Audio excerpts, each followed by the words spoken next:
Hey guys, this is not my normal setup or anything like that. This is just a special thing for GGMS Coaching. What we're going to go through today is how to use a teleprompter and why it's important. And some people like to wing things. I definitely wing things when we're doing videos. Some people are good at it, some people are not. And that's okay. That's what a teleprompter is for. It's meant to help you keep on track.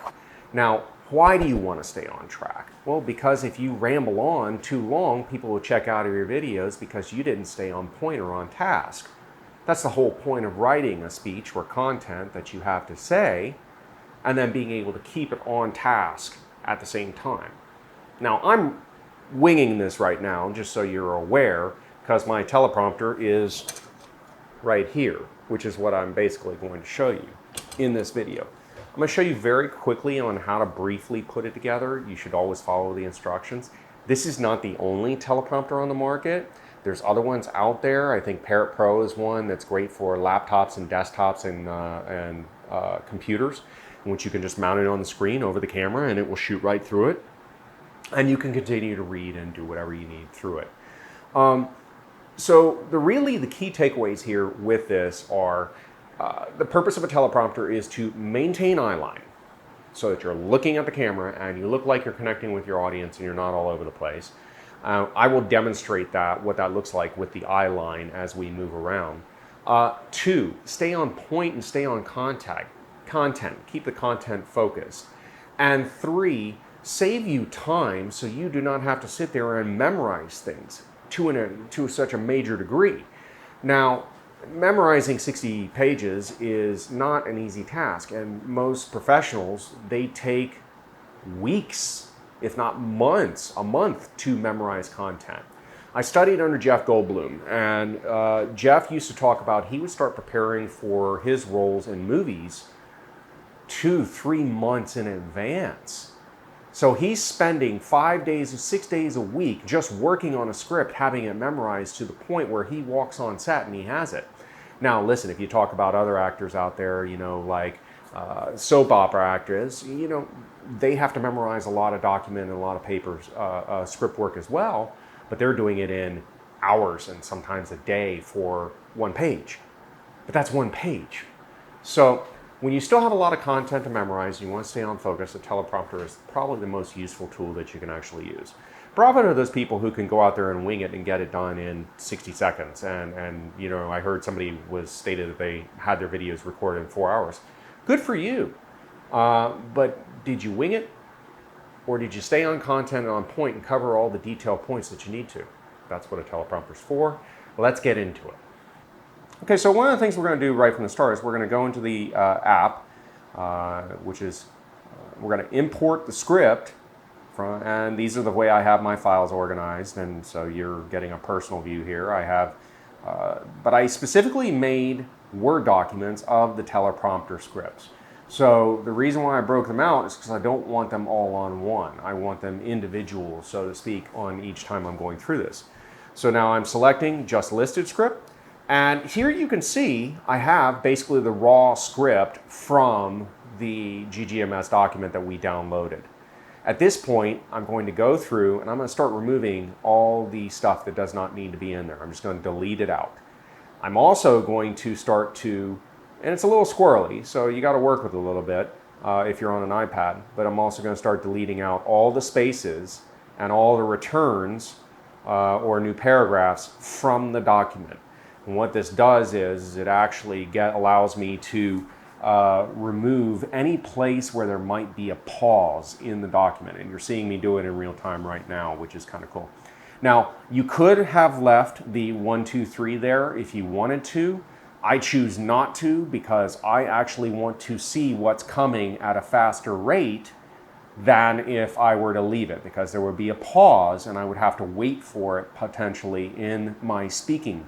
This comes from just practice and doing this over and over again. But now at this point you can see we have a full document and all the spaces are removed. I did leave one line of the last line on a new paragraph, so to speak, with no spaces, and now we're setting it up, getting ready to play it. So I just want to back up really quickly on one thing. The app that I use is Prompt Smart Pro. Okay, I think it's like 19 bucks or 10 bucks or something like that in the App Store. It's not much, but when you pull it up, it does come up and it gives you a really full screen. I do use my iPad. I use this thing religiously for note taking and everything else, and it's one of the best tools that I have for myself. But once you hit play, then it reverses itself. Now you can set it up in the settings any way you want. If you were to be looking at it straight on like this, it won't have to be inverted. You can set it to play forward.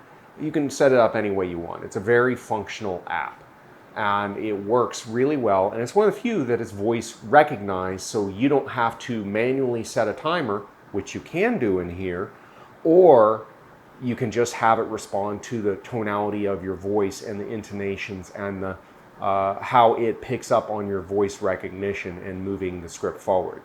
Just know that if you just start talking randomly, it will move the script forward because it thinks that you're reading the script and you are not. So you will have to go back and reset and do it all over again. But it still works very, very well. So just a quick note on that.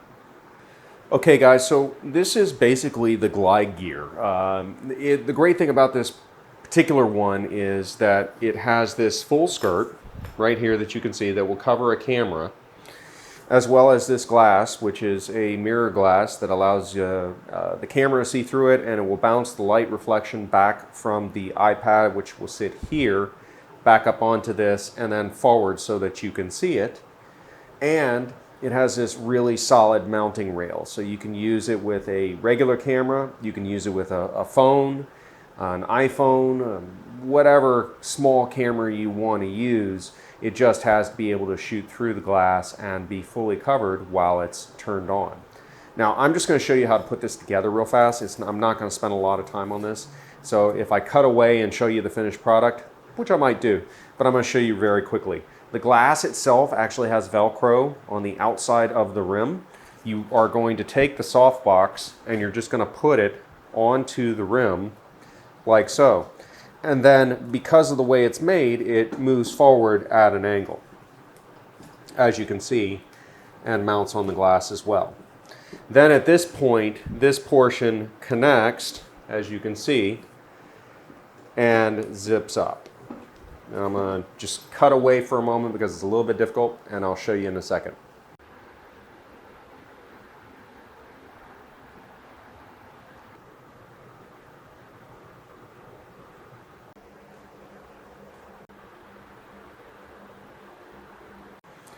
Okay, so now that I have it set up, I put it on a little mini Joby Gorilla Pod.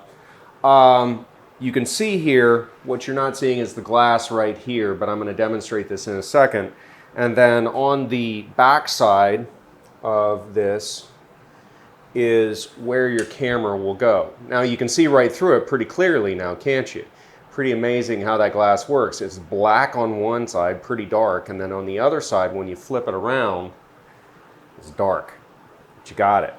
So this is where you would mount your camera. There's a little screw here. It does come with attachments for a phone or something else. I use my camera that I'm usually shooting with right now to mount here. And then once I have the lens and the framing set, I will tighten this up and it will look like a nice pouch with my fist in it, as you can see. And it will keep the camera and everything dark so the camera can see right through that glass crystal clear. Hey guys, so now I have it set up. You can see into the teleprompter and you can see what is going on with it. The words are starting to move because it's responding to the tones in my voice. Here are 3 steps that will help you navigate our website. 1, narrow the list of properties down by clicking on a price range. 2, if you see a property that you like, press the heart button. And 3, if you find a property that you would like to see in person, you can use the calendar tool to schedule a call with us today. Now, I've done that take so many times that I have it almost memorized. But the point is that having the words there available for you while you're talking into the screen and into the camera gives an eye line in which you're fixing your point and people can see you focused on them, and it's less distracting than going through reading when you're reading like this on camera, above camera, or to the side of the camera, or to the other side, or down when you're checking a note card or something like that. You're starting to see how my eye line shifts around on camera. So you want to keep it at a central point. Now, for reference right now, I'm actually looking directly at the screen to the left of my camera, which is your right. But if I shift my eye line to here, you can see the difference that already I'm talking into the lens and it feels more connected, right? This is what a teleprompter does. So it helps you, so you don't have to know line by line, but you should be familiar with it so you can talk about it. I hope this helps. It's a very simple, quick demonstration of what a teleprompter is and how to use some effective tips. If you have any questions, leave them in the comments below. I'm happy to answer them, and we'll catch up soon. Okay? Take care.